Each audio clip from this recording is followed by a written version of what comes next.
January 7th, 2016, I'm attorney Ryan Pacyga, and I'm here with a client who shall remain nameless.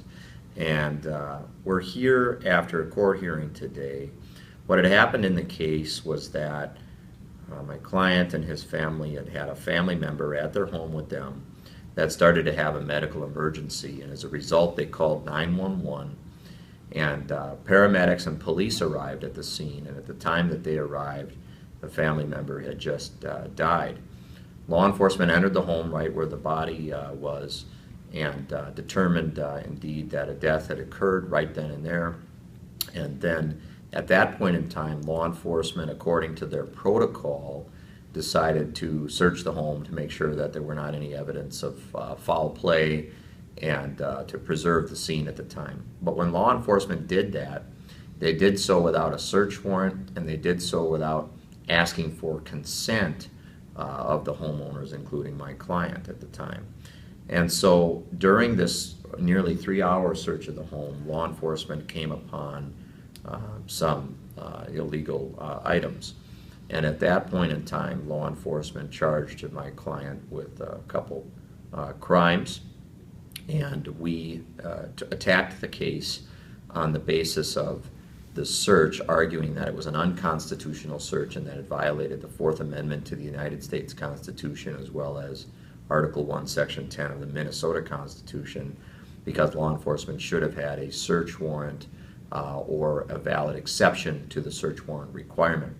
The government opposed our motion, of course, and argued that for a number of reasons law enforcement had the right to search the home, including the entire home, and that therefore, in their view, the evidence should stay in, which would, of course, then have led to a very difficult case for our client.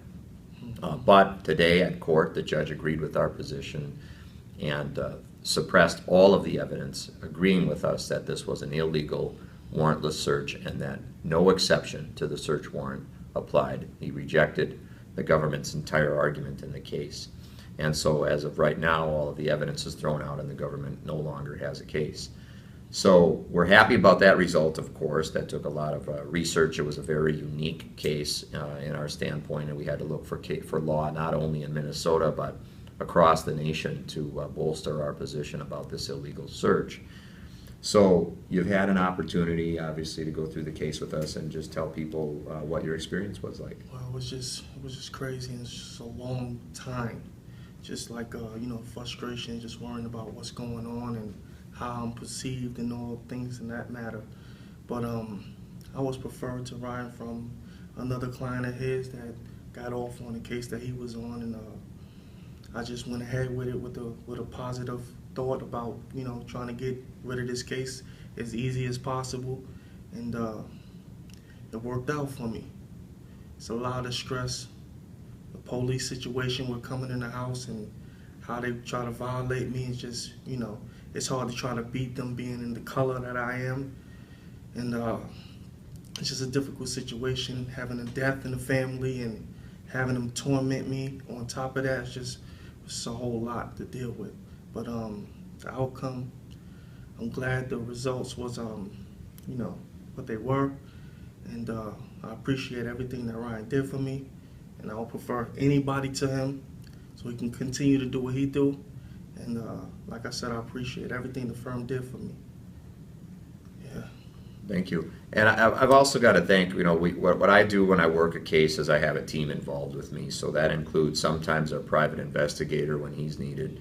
Our law clerk, Steve, helped with this one. And then he helped with the research as well as writing our brief that we filed with the court. And then as well as my paralegal, Erica, making sure that we're on top of the file and regular communication with our client and therefore. So it's always a team effort, and I'm proud to employ people who care about the results we get and make sure that a client stays well informed as the case is going forward. So if you have questions, I'm criminal defense attorney Ryan Pacyga. I practice in Minneapolis as well as throughout the nation on serious cases in state and federal court. You can find me at arrestedminnesota.com or at 612-339-5844.